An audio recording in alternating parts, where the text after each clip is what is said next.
بسم الله الرحمن الرحيم والنازعات غرقا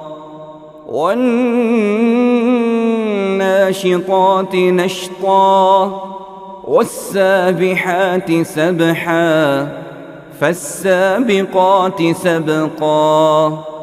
فالمدبرات أمرا يوم ترجف الراجفة تتبعها الرادفة قلوب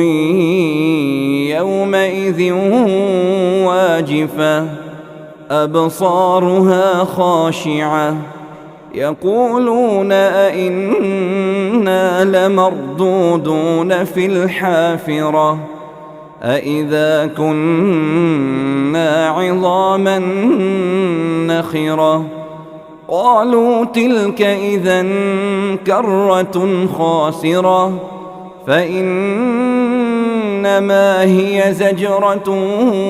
واحدة فإذا هم بالساهرة هل أتاك حديث موسى إذ ناداه ربه بالوادي المقدس طوى اذهب إلى فرعون إنه طغى فقل هل لك إلى أن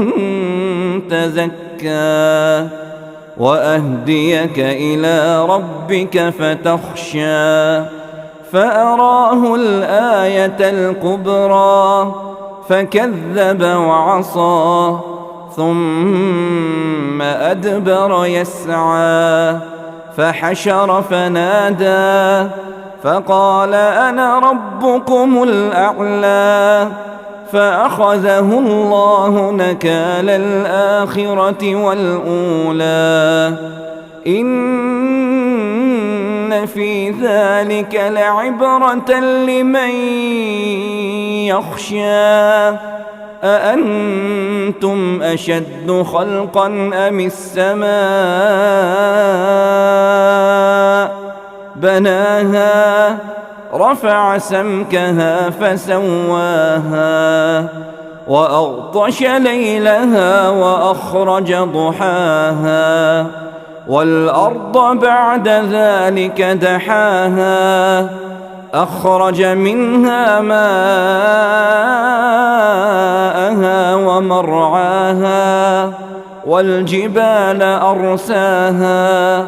متاعا لكم ولأنعامكم فإذا جاءت الطامة الكبرى يوم يتذكر الإنسان ما سعى وبرزت الجحيم لمن يرى فأما من طغى وآثر الحياة الدنيا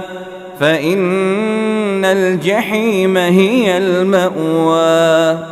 وأما من خاف مقام ربه ونهى النفس عن الهوى فإن الجنة هي المأوى يسألونك عن الساعة أيان مرساها فيم أنت من ذكراها إلى ربك منتهاها إنما أنت منذر من يخشاها كأنهم يوم يرونها لم يلبثوا إلا عشية أو ضحاها.